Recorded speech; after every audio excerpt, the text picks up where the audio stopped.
พ่อแม่พี่น้องป้องปายเบิดทุกคนเนาะ FC ทางช่องบ่ภูมิบ้านนาเนาะมื้อนี้ฝนก็ตกเนาะพี่น้องเนาะมื้อนี้บ่าวก็บ่ได้กลับห้องเนาะก็เลยเอากระดานมาลงแนวทางให้พี่น้องคือเก่าเนาะสำหรับหวยลาวพัฒนาเนาะพี่น้องเนาะของงวดวันที่3พฤศจิกายน68เนาะสำหรับชุดวินเนาะ8123เนาะพี่น้องเนาะชุดวิน8123เฮาก็มาเบิ่งผลมันออกนํกันเนาะพี่น้องเนาะสำหรับมื้อนี้เนาะพี่น้องเนาะสำหรับไอ้ลาวพัฒนาเนาะมาเบิ่งผลออกเสียงฝนตกเด้อพี่น้องเด้อฝนมันตกเนาะเสียงมันก็สิดังเนี่ยเด้อพี่น้องฝนมันตกเนาะพี่น้องเนาะก็มาเบิ่งผลมันออกนํกันเนาะครับเนาะผลมันออกมื้อนี้พี่น้องข้างบนพี่น้อง226เนาะข้างล่าง12นี่เนาะถ้าไผไปลิ้นชุดวินเนาะก็ถือว่าปังคือกันเนาะพี่น้องเนาะชุดวินเนาะนี่8182เนาะนี่ถ้าไปตัดลิ้นเนาะ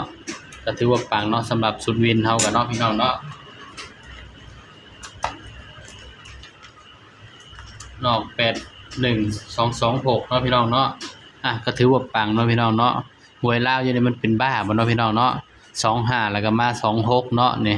ก็ยังดีเนาะพี่น้องเนาะก็ยังปังเนาะนี่6226เข้าตัวกลับเนาะเข้าตัวที่บ่าวปุ่มจ่อให้เลยเนาะพี่น้องเนาะสำหรับตัวเด่นก็เข้าที่6เนาะพี่น้องเนาะนี่2662เนาะในชุดวินก็ปังคือกันเนาะพี่น้องเนาะเพราะฉะนั้นก็ไปกันต่อเนาะงวดวันที่5พฤศจิกายน68เด้อพี่น้องเด้อบัดนี้มื้อนี้ก็ไผได้ก็ดีใจนำเนาะพี่น้องเนาะสำหรับชุดเต็มเนาะพี่น้องเนาะส่วนชุดสรุปก็หลุดเนาะพี่น้องชุดสรุปเนาะนี่สรุปให้9กับ0เนาะก็ถือว่าหลุดเนาะพี่น้องเนาะ97 98 07 08 92เนาะเพราะว่า6มันกลับหัวเนาะพี่น้องเนาะ9กลับหัวเนาะถ้าไผไปลิ้น6กลับหัวก็9กลับหัวก็คงสิปังอยู่เนาะพี่น้องเนาะสำหรับชุดสรุปเนาะนี่นะเพราะฉะนั้นก็ตามกันต่อเนาะงวดวันที่5เด้อพี่น้องเด้อบัดนี้ก็สูตรเก่าเนาะครับว่าเด่น3ตัวมา1ตัวคือเก่าเนาะวันที่5พฤศจิกายน68เนาะพี่น้องเนาะสำหรับหวยลาวพัฒนาเนาะพี่น้องเนาะนี่ก็ฝากพี่น้องกดไลค์กดแชร์กดติดตามช่องบ่าวภูมิบ้านนานี่เด้อพี่น้องเด้อนี่สำหรับมื้อนี้เนาะไผปังเบาก็ดีใจนำเนาะพี่น้องเนาะไผปังเบาก็ดีใจนำเด้อพี่น้องเด้อใครจะเลี้ยงกาแฟเบาก็เลี้ยงได้เนาะพี่น้องให้พอได้มีกำลังใจทำคลิปให้พี่น้องต่อไปเนาะครับเนาะเพราะว่าช่องก็บ่ได้มีรายได้เนาะพี่น้องเนาะก็มาเบิ่งเด่นนํกันเนาะพี่น้องสำหรับเด่น3ตัวมา1ตัวเด้อพี่น้องเด้องวดวันที่5เนาะ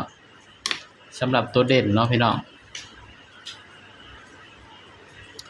สำหรับเด่นเนาะเด่นตัวแรกพี่น้อง1 2 3เด่น1 2 3เนาะนี่จะว่าให้เด่น2กับ3เด้อพี่น้องเด้อนี่1คือตัวรองเนาะเด่น2กับ3เนาะพี่น้องเนาะก็มาจับคู่นำกันเนาะครับเนาะบัดนี้ก็มาจับคู่นำบ่าวภูมิเลยพี่น้องบัดนี้จับคู่เนาะครับเนาะก็จับ2 4 25 26มันออกแล้วเนาะก็เพราะฉะนั้นข้ามไปเป็น29แทนเด้อพี่น้อง29เนาะ3 34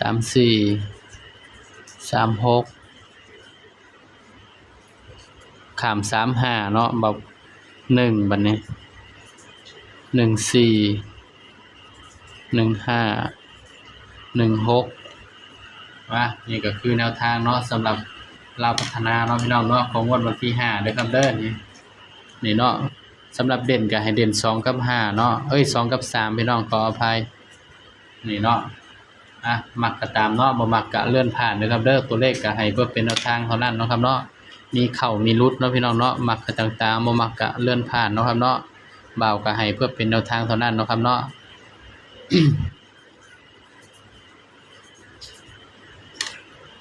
สำหรับคลิปนี้เนาะก็ฝากพี่น้องกดไลค์กดแชร์กดติดตามช่องบ่าวภูมิบ้านนาเด้อพี่น้องเด้อชุดนี้ก็ชุดเต็มนะครับเนาะสำหรับคลิปนี้ก็ฝากพี่น้องไว้เพียงส่ำนี้เนาะอย่าลืมกดไลค์กดแชร์กดติดตามช่องบ่าวภูมิบ้านนาเด้อพี่น้องเด้อสำหรับคลิปนี้ก็สวัสดีครับ